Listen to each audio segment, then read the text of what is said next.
आज मैं क्लास 7 को उनकी मानक हिंदी व्याकरण किताब का 5वां अध्याय शब्द रचना उसका दूसरा भाग पढ़ाने जा रही हूँ। तो दूसरा भाग है प्रत्यय के बारे में। प्रत्यय को पढ़ने से पहले हमने पिछली क्लास में क्या पढ़ा था वो ज़रा सा फिर से दोहरा लेते हैं। हमने शब्द निर्माण की प्रक्रिया के 3 प्रकार के बारे में जाना था। पहला है उपसर्ग जोड़कर, दूसरा है प्रत्यय जोड़कर और तीसरा है समास द्वारा। यानी इन तीनों माध्यमों से हम नए शब्दों का निर्माण कर सकते हैं। तो पिछले वीडियो में आप लोगों ने उपसर्ग द्वारा शब्द निर्माण की प्रक्रिया को अच्छी तरह से समझा। इस वीडियो में मैं आपको दूसरी प्रक्रिया यानी प्रत्यय जोड़कर शब्द निर्माण प्रक्रिया उसके बारे में सिखाऊंगी या समझाऊंगी। प्रत्यय को पढ़ने से पहले हमें जानना होगा प्रत्यय क्या है। उसके लिए मैं आपको एक उदाहरण देती हूँ जो बुक में ही है, किताब में देखिए। एक मूल शब्द है रंग, उसके साथ अगर ईन प्रत्यय लगा तो बन गया रंगीन, और अगर ईला प्रत्यय लगा तो बन गया रंगीला। उसी तरह से दूसरा शब्द है उड़। ये अपने आप में सार्थक और मूल शब्द है क्योंकि इसको हम विभक्त नहीं कर सकते। इस उड़ शब्द के साथ यानी मूल शब्द के साथ जब प्रत्यय लगा आन तो बन गया उड़ान, और जब आऊ प्रत्यय लगा तो बन गया उड़ाऊ। उसी तरह से तीसरा उदाहरण है लिख। इस लिख शब्द के साथ जब आई प्रत्यय जुड़ा तो बन गया लिखाई, और जब आवट प्रत्यय जुड़ा तो बन गया लिखावट। ठीक है। यानी भाषा के वे लघुत्तम शब्दांश जो किसी शब्द के अंत में जुड़कर उसके अर्थ में बदलाव ला देते हैं और नए शब्दों का निर्माण करते हैं, ऐसे शब्दांशों को हम प्रत्यय कहते हैं। ठीक है। यानी जो शब्दांश शब्दों के अंत में लगकर उनके अर्थ में परिवर्तन ला देते हैं वे प्रत्यय कहलाते हैं। जैसे अगर जलज है तो उसको तोड़कर हम जल जोड़ ज लिख सकते हैं। यानी जल का मतलब पानी और ज यानी जन्म लेने वाला, यानी पानी में जन्म लेने वाला अर्थात कमल का फूल। इसी तरह से पंकज शब्द को हम तोड़ सकते हैं। जैसे पंक जमा ज यानी कीचड़ में जन्म लेने वाला, पंक यानी कीचड़ अर्थात कमल का फूल। ठीक है। यानी ये ज जो है ये प्रत्यय है जो जल के बाद और पंख के बाद जुड़कर जलज और पंकज जैसे शब्द बनाते हैं। ठीक है। अब हम जानेंगे प्रत्यय के उपसर्ग और प्रत्यय के बीच में समानता और अंतर के बारे में। उपसर्गों का प्रयोग शब्दों के पहले किया जाता है और प्रत्ययों का प्रयोग शब्द के अंत में किया जाता है।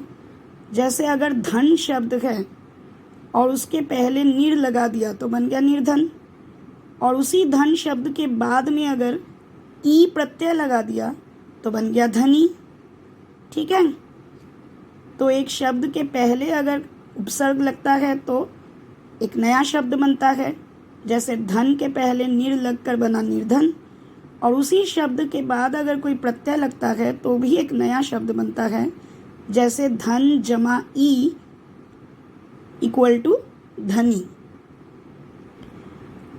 प्रत्यय और उपसर्ग दोनों में एक समानता है कि ये दोनों किसी न किसी शब्द के साथ जुड़कर एक नया शब्द बनाते हैं।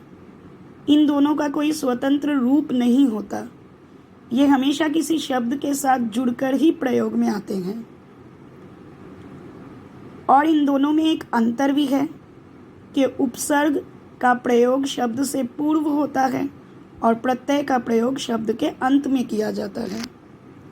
अब हम जानेंगे प्रत्यय के भेदों के बारे में। प्रत्यय दो प्रकार के होते हैं बच्चों, कृत प्रत्यय और तद्धित प्रत्यय।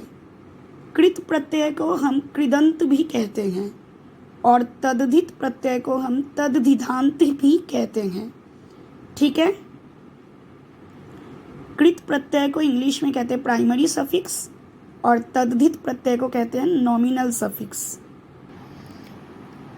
कृत प्रत्यय की परिभाषा इस प्रकार है कि जो प्रत्यय धातुओं अथवा क्रियाओं के अंत में लगकर संज्ञा, विशेषण तथा क्रिया शब्दों का निर्माण करते हैं उन्हें हम कृत प्रत्यय कहते हैं, और इनके योग से जो नया शब्द बनता है उसे हम कृदंत कहते हैं।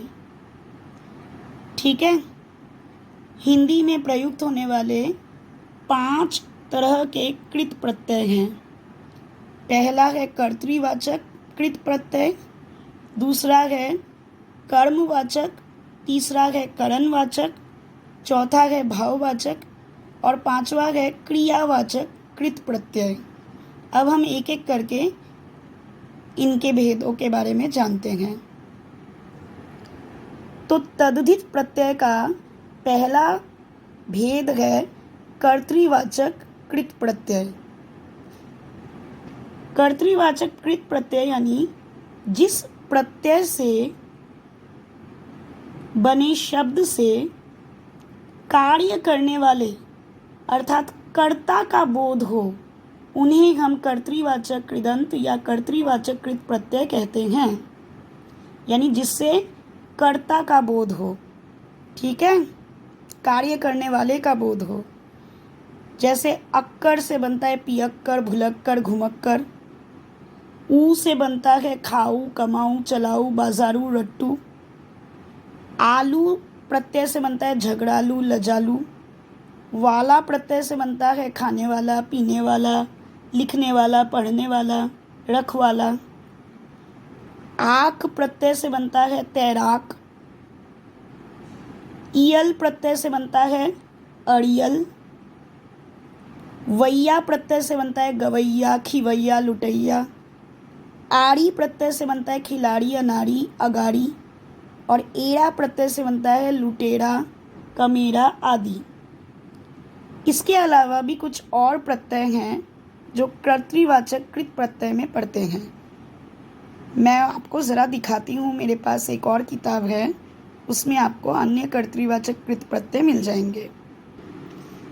ये देखिए, यहाँ जिन पर मैंने निशान लगाए हैं ये आपकी बुक में नहीं मिलेंगे, पर ये परीक्षा के लिए बहुत ही उपयोगी हैं। जैसे आऊ, उससे बनता है बिकाऊ, टिकाऊ, चलाऊ। आका, लड़ाका, धड़ाका, धमाका। इया, बढ़िया, घटिया। उसी तरह अय्या से गवैया, खिवैया, लुटैया। और अक प्रत्यय लगाकर आप बना सकते हैं पाठक, धावक, चालक आदि शब्द। अगला है कर्मवाचक कृत प्रत्यय, यानी जिन प्रत्यय से बने शब्दों से कर्म का बोध हो। ठीक है। उन्हें हम कर्मवाचक कृत प्रत्यय कहते हैं। जैसे औना से बन गया खिलौना, बिछौना। नी से बन गया कतरनी, ओढ़नी, सूंघनी, शेरनी, मोड़नी। ना प्रत्यय से बना पालना, गाना, खाना आदि। अब हम बात करेंगे करणवाचक कृत प्रत्यय के बारे में। जिन प्रत्ययों से बने शब्दों से क्रिया के साधन का बोध हो उनको हम करणवाचक कृत प्रत्यय कहते हैं। जैसे कि नी, क्रिया का साधन यानी काम करने की चीज़ का बोध हो, जैसे चलनी, फूकनी, चटनी, कतरनी, धौंकनी। आ से बना ठेला, झूला, झटका। उसी तरह बड़ी ऊ से झाड़ू, बड़ी ई से फांसी और न से बेलन, झाड़न, बंधन आदि। ठीक है।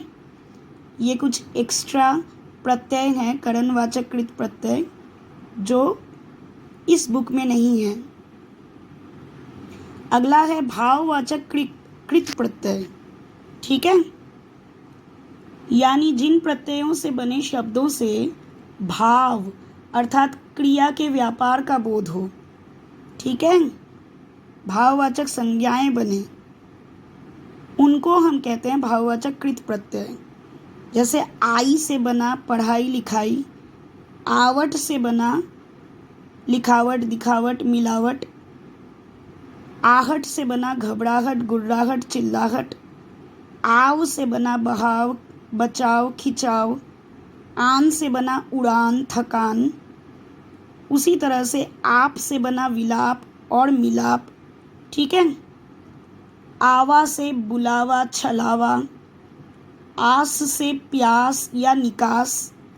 तो ऐसे कई और भी भाववाचक कृत प्रत्यय हैं जिनका मैंने अभी जिक्र किया। आगे हम बात करेंगे क्रियावाचक कृत प्रत्यय के बारे में, यानी जिनको हम क्रियार्थक कृत प्रत्यय कहते हैं। यानी जिन प्रत्ययों के योग से क्रिया विशेषण, संज्ञाएं, अव्यय अथवा विशेषण या विशेष प्रकार के जो क्रिया शब्दों का निर्माण होता है, यानी जिन प्रत्ययों से हम क्रिया विशेषण शब्द बनाते हैं, संज्ञा शब्द बनाते हैं या विशेष प्रकार के क्रिया शब्द बनाते हैं, उनको हम क्रियार्थक या फिर क्रियावाचक कृत प्रत्यय कहते हैं। जैसे कि ता से चलता डूबता खाता पीता बहता चढ़ता। ठीक है, उसी तरह से ता हुआ से पढ़ता हुआ खेलता हुआ बोलता हुआ। अगला है या, खाया आया खोया पिया सोया नहाया। उसके बाद है कर से हम सुनकर पढ़कर लिखकर, ठीक है, खाकर देखकर बहुत कुछ बना सकते हैं। ते ही से खाते ही जागते ही उठते ही बोलते ही चलते ही। ते इससे बनता है चलते चलते हंसते हंसते खाते खाते बोलते बोलते आदि। इस तरह से आ प्रत्यय से भी बनता है भूला सूखा बैठा जागा सोता। और ना प्रत्यय से बनता है दौड़ना खेलना तैरना मांगना पढ़ना खाना आदि। तो ये भी क्रियावाचक कृत प्रत्यय के ही कुछ और उदाहरण मैंने अभी आपसे कहा, अभी आपको बताया। तो ये तो हो गया प्रत्यय का पहला भेद, यानी कृत प्रत्यय और उसके सारे प्रकार, कृत प्रत्यय के सभी प्रकार। अब हम जानेंगे प्रत्यय के दूसरे भेद के बारे में, यानी तद्धित प्रत्यय के बारे में, जो कि 9 प्रकार के होते हैं। पहले हम तद्धित प्रत्यय की परिभाषा जानते हैं। जो प्रत्यय संज्ञा सर्वनाम विशेषण अथवा किसी अव्यय के बाद में यानी अंत में लगकर नए शब्दों का निर्माण करते हैं, उन्हें हम तद्धित प्रत्यय कहते हैं। ठीक है, और या फिर उनको हम नए शब्दों को हम तद्धितांत भी कहते हैं। ये 9 तरीके के होते हैं।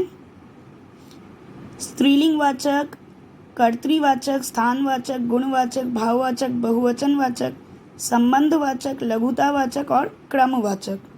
अब हम एक एक करके इनके बारे में पढ़ते हैं। स्त्रीलिंगवाचक तद्धित प्रत्यय, जिन प्रत्ययों के प्रयोग से शब्द जो हैं वो स्त्रीलिंगवाची बन जाते हैं। जैसे चाचा जोड़ ई बन गया चाची, वैसे ही ई प्रत्यय से हम चाची मामी बेटी दादी और बहुत सारे शब्द बना सकते हैं। लड़की नारी काकी बहुत कुछ। अब है इन प्रत्यय, उससे बना लुहाड़िन धोबिन नाइन मालिन। नी प्रत्यय से बना शेरनी, मोरनी, जाटनी, ठीक है, पत्नी, इंद्रानी। आ से बना शिष्या, सूता, प्रिया, बाला, वृद्धा, मुग्धा आदि। आइन प्रत्यय से बबुआइन, ललाइन आदि। यानी ये सारे स्त्रीलिंग वाचक तद्धित प्रत्यय हैं, ठीक है। अब हम पढ़ेंगे कर्तृवाचक तद्धित प्रत्यय के बारे में। जो प्रत्यय जिनसे किसी कार्य के करने वाले का बोध हो, ठीक है, उनको हम कर्तृवाचक तद्धित प्रत्यय कहते हैं। जैसे घर जमा वाला बन गया घर वाला, ठीक है, किसी कार्य के करने वाले का बोध हो रहा है। जैसे गढ़ से बना बाजीगर, जादू जमा घर से बना जादूगर, गाड़ी वाला दुकान वाला, ठीक है, वाला से बन गया टोपी वाला, घर वाला। आर से बन गया सुनार, लुहार, ठीक है, कहार। आरी से बन गया भिखारी, ठीक है। कार से बना पत्रकार, कलाकार आदि। बड़ी से बना तेली, रोगी, योगी, सुखी आदि शब्द। हारा प्रत्यय जुड़कर बना लकड़हारा, ठीक है। उसी तरह से ईया से बना रसोई जमा ईया यानी रसोईया। उसी तरह सुखिया, दुखिया। एरा प्रत्यय से बना लूट जमा एरा, लुटेरा, ठीक है। और भी थोड़े प्रत्यय हैं, जैसे ची प्रत्यय से बना खजांची, ठीक है। लकड़हारा, पनिहारा तो हारा से बना, और हार प्रत्यय से बना मनिहार। उआ प्रत्यय से बना मछुआ, गेरुआ, ठीक है। ये भी कुछ और प्रत्ययों के उदाहरण मैंने बताया आपको। अब हम पढ़ेंगे स्थानवाचक तद्धित प्रत्यय के बारे में। स्थानवाचक यानी जिनसे स्थान का बोध हो। जैसे ईया, जयपुर जमा ईया बन गया जयपुरिया। उसी तरह से कलकतिया, जबलपुरिया, मुंबईया आदि। बड़ी ई, पंजाब जमा बड़ी बन गया पंजाबी। वैसे ही बंगाली, गुजराती, बिहारी, कश्मीरी, भोपाली आदि। दिल्ली के साथ वाला प्रत्यय बनकर जुड़कर बन गया दिल्ली वाला। वैसे ही मथुरा वाला, पंजाब वाला, बनारस वाला आदि। आगे हम बात करेंगे गुणवाचक तद्धित प्रत्यय के बारे में। गुणवाचक तद्धित प्रत्यय यानी जिनसे किसी गुण का बोध हो, ठीक है। जैसे कि बड़ी ई, लोभ में लगने से बन गया लोभी, क्रोध में लगने से बन गया क्रोधी, भार में लगने से बन गया भारी, और कीमत में लगने से बन गया कीमती, ठीक है। हो गया ना किसी के गुण का बोध। उसी तरह से धनी, क्रोधी आदि भी आप बना सकते हो। आगे है मान। तो मान से बुद्धि जमा मान, बुद्धिमान। उसी तरह वान, धनवान, गुणवान। आलू से बना श्रद्धालु, दयालु। ईला से बना शर्मीला, ठीक है, रंगीला, सजीला आदि। आ प्रत्यय से बना भूखा, प्यासा, ठंडा, मैला आदि। ऐला से बना विष जमा ऐला, विषैला, ठीक है। उसी तरह कसैला। इक से बना धर्म जमा इक, धार्मिक। समाज जमा इक, सामाजिक। उसी तरह ईय से बनता है भारतीय, वांछनीय, अनुकरणीय, ठीक है। बाकी सब तो आपको बता चुकी हूँ मैं। अब हम भाववाचक तद्धित प्रत्यय के बारे में जानेंगे। यानी जिनसे भाव व्यक्त हो उन्हें हम भाववाचक संज्ञा या भाववाचक तद्धित प्रत्यय कहते हैं, जिनसे भाव व्यक्त करने वाले भाववाचक संज्ञाओं का निर्माण हो। जैसे आपा से बन गया बुढ़ापा, मीठा जमा आस से बन गया मिठास, लड़का जमा पन से बन गया लड़कपन। उसी तरह मनुष्य जमा ता से बन गया मनुष्यता, देख जमा आवट से बन गया दिखावट, गरम जमा ई से बन गया गर्मी, वैसी सर्दी या गरीबी। इंसान जमा ईयत से बन गया इंसानियत, स्त्री जमा त्व से बन गया स्त्रीत्व। और भी कुछ उदाहरण मैं आपको दिखाती हूँ। ये रहे भाववाचक तद्धित प्रत्यय के कुछ और उदाहरण। आई से बना सफाई भलाई बुराई, आहट से बना चिकनाहट कड़वाहट, ईमा से बना कालीमा लालिमा महिमा, पा से बना बुढ़ापा मोटापा, ता से बना महानता प्रभुता लघुता सुंदरता, ई से बना गर्मी सर्दी गरीबी, औती से बना वपौती मनौती, त से बना रंगत संगत, पन से बना पीलापन बचपन लड़कपन, और गी से बना जिंदगी मर्दानगी आदि। अब हम बहुवचन वाचक तद्धित प्रत्यय के बारे में जानेंगे, यानी ऐसे प्रत्यय जिनसे बहुवचन का बोध हो। जैसे ए में चंद्रबिंदु, अगर ये कन्या में लगे तो कन्याएं, लता में लगे तो लताएं, सेना में लगे तो सेनाएं, मेज में लगे तो मेज़ें, तब चंद्रबिंदु का बिंदु बन जाता है। उसी तरह या में चंद्रबिंदु, चूहिया में लगे तो चूहियाँ बेटियाँ, उसी तरह दवाइयाँ नदियाँ आदि। ठीक है। कुर्सियाँ गुड़ियाँ पगडंडियाँ रानियाँ, ऐसे कितने ही शब्द आप बना सकते हैं। अब हम बात करेंगे संबंधवाचक तद्धित प्रत्यय के बारे में, यानी जिन प्रत्ययों के योग से किसी संबंधवाची शब्द का निर्माण हो, यानी जिनसे किसी संबंध का बोध हो। जैसे आल से बन गया ससुराल ननिहाल, उसी तरह एरा से बन गया चचेरा फुफेरा मौसेरा ममेरा, एय से बन गया भगिनेय कौन्तेय राधेय। ठीक है। और भी कुछ है, जैसे जा से बना भांजा भतीजा आदि। ठीक है। ये थे संबंधवाची वाचक तद्धित प्रत्यय। अब हम बात करेंगे लघुतावाची तद्धित प्रत्यय के बारे में, जिनसे लघुता का बोध हो, यानी छोटे होने का बोध हो। ठीक है। जैसे लोटा बड़ा शब्द है, बड़े घड़े को हम लोटा बोलते हैं, उसके साथ इया लग गया तो बन गया लुटिया, यानी छोटा घड़ा। उसी तरह से खटिया डिबिया बगिया आदि। ठीक है। दुखिया। अब बड़ी ई अगर ढोलक के साथ लगा तो ढोलकी, ऐसे ही टोकरी। ठीक है। कोठड़ी लालची आदि। उसी तरह से लालची नहीं, कोठड़ी टोकरी ढोलकी। ठीक है। री अगर लग गया तो कोठड़ी हो गया, छाता के साथ री लगा तो छतरी बन गया।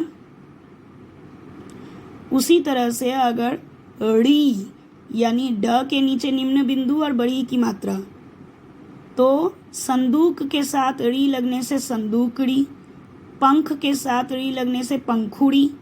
ठीक है। उसी तरह से टी लंगोट के साथ लगने से लंगोटी। ठीक है। और यही री सिर्फ संदूकड़ी या पंखुड़ी नहीं बनाता, पगड़ी। और रा से भी बछड़ा मुखड़ा, बहुत सारे शब्द बनते हैं। तो ये थे लघुतावाची तद्धित प्रत्यय, जिनसे लघुता का बोध होता है। अब हम पढ़ेंगे क्रमवाचक तद्धित प्रत्यय के बारे में, यानी गणना, जिनसे गणना का बोध हो, यानी काउंटिंग का बोध हो। क्रम का बोध हो। जैसे वाह, 5 जमा वाह से बना 5वां। उसी तरह 20वां, 7वां, 8वां। 3 जमा सरा से बना तीसरा। 2 जमा सरा से बना दूसरा। 2 जमा हरा से बना दोहरा। 1 के साथ हरा जुड़ा तो बन गया इकहरा। 3 के साथ हरा जुड़ गया तो बन गया तिहरा। ठीक है, इसी तरह से इकहरा, दोहरा, तिहरा। अब है गुना। 2 के साथ गुना जुड़ गया, बन गया दोगुना, जिसको हम दुगना भी बोलते हैं। 3 के साथ जुड़ गया तो बना तिगुना। 4 के साथ गुना जुड़ गया तो बन गया चौगुना। अब हम कुछ ऐसे प्रत्यय के बारे में जानेंगे जो किसी भेदों के अंतर्गत नहीं आते। जैसे शाली प्रत्यय से बना बलशाली, गौरवशाली। वान से बना बलवान, धनवान। वाद से बना जातिवाद, समाजवाद। चर प्रत्यय लगता है जलचर, थलचर। जीवी प्रत्यय लगता है बुद्धिजीवी, श्रमजीवी। उसी तरह जल या मुरली के साथ धर लगा दो तो जलधर बन जाएगा, मुरलीधर बन जाएगा। भोजन और पुस्तक के साथ आलय लगा दो तो भोजनालय और पुस्तकालय बन जाएगा। स्नान और अतिथि के साथ गृह लगा दो तो स्नान गृह, अतिथि गृह बन जाएगा, गेस्ट रूम, बाथरूम। धर्म और गौ के साथ शाला लगा दो तो धर्मशाला, गौशाला, काउशेड बन जाएगा। उसी तरह घंटा और टिकट के साथ घर लगा दो तो घंटा घर और टिकट घर बन जाएगा। उसी तरह वती और मती से बलवती, बुद्धिमती। वादी से समाजवादी, भाग्यवादी। ता से कठिनता, लघुता। तम से कठिनतम, लघुतम। ये आपको खुद पढ़ने हैं और याद रखने हैं। उसी तरह से उर्दू फारसी के भी कुछ प्रत्यय हैं। जैसे रोज़ के साथ आना, रोज़ाना। साल के साथ आना, सालाना। दौलत के साथ मंद, दौलतमंद। अक्ल के साथ मंद, अक्लमंद। ऐसे ही कलमदान, पीकदान, महीना। ठीक है, नगीना। धोखे के साथ बाज, धोखेबाज। चाल के साथ बाज, चालबाज। उसी तरह से गर्दी प्रत्यय लगा आवारा के साथ तो बन गया आवारा गर्दी। गुंडा के साथ लगा तो गुंडा गर्दी, आदि आदि। अब हम यहाँ कुछ ऐसे शब्दों के बारे में जानेंगे जिनके साथ एक नहीं बल्कि 2 प्रत्यय जुड़ते हैं। जैसे देख के साथ आवट हो गया दिखावट, और उसी के साथ अगर एक बड़ी ई और जुड़ गया तो बन गया दिखावटी। राष्ट्र के साथ ईय जुड़ा तो बना राष्ट्रीय, और उसी के साथ अगर एक ता और जुड़ गया तो बन गया राष्ट्रीयता। मानव के साथ ईय जुड़ा तो बना मानवीय। ता जुड़ा तो बना मानवीयता। बुद्धि के साथ मान जुड़ा तो बुद्धिमान, और बड़ी जुड़ा तो बुद्धिमानी। ईमान के साथ दार जुड़ा तो ईमानदार, और बड़ी जुड़ा तो ईमानदारी। ठीक है, अब हम बात करेंगे ऐसे कुछ शब्दों की जिनके साथ एक साथ सामने उपसर्ग और पीछे प्रत्यय लगते हैं। जैसे साहस, उसके आगे दुस लगा और बाद में ई तो बन गया दुस्साहसी। मान के सामने अप लगा तो बना अपमान, और पीछे इत लग गया तो बन गया अपमानित। उसी तरह नासमझी, परतंत्रता, खुशखबरी, निडरता, बेईमानी, अत्याचारी, पारलौकिक और खुशबूदार आदि शब्द यहाँ दिए गए हैं। इनके अलावा भी कुछ और शब्द हैं, जैसे अन, एक और ता मिलकर बना अनेकता, यानी एक के साथ उपसर्ग लगा अन और प्रत्यय लगा ता तो बना अनेकता। उसी तरह प्राक, इतिहास और इक से बना प्रागैतिहासिक। अविश्वास और ई से बना अविश्वासी। अन, इच्छा और इक से बना अनैच्छिक। बद, नाम और ई से बना बदनामी। प्रति, आशा और इत से बना प्रत्याशित। कुछ और भी शब्दों को मैं आपको दिखा रही हूँ स्क्रीन पर। आप इनको यानी इन शब्दों में से उपसर्ग और प्रत्यय को अलग अलग करके देखकर अभ्यास कर सकते हैं। प्रदर्शित, सुशिक्षित, यानी सु जमा शिक्षा जमा इत, तो बना सुशिक्षित। ठीक है। उसी तरह से अनुमानित, अनुसरणीय, गैर हाजिरी, दुर्बलता, ठीक है, बेकारी, असफलता, अजमा सफल जमा ता, बना असफलता। तो मैं सारे नहीं बताऊंगी, आप कोशिश कीजिए, आप खुद ब खुद करने की कोशिश करते रहिए। Practice makes a man perfect. करत करत अभ्यास के जड़मती होत सुजान, रसरी आवत जात है सिर पर परत निशान। आप कोशिश करोगे तभी आपको बहुत अच्छी तरह से समझ आएगा। ठीक है। तो ये थी प्रत्यय के बारे में पूरी जानकारी। आप इस वीडियो को बार बार देखिए, समझने की कोशिश कीजिए और अच्छी लगे तो लाइक, शेयर और सब्सक्राइब ज़रूर कीजिए।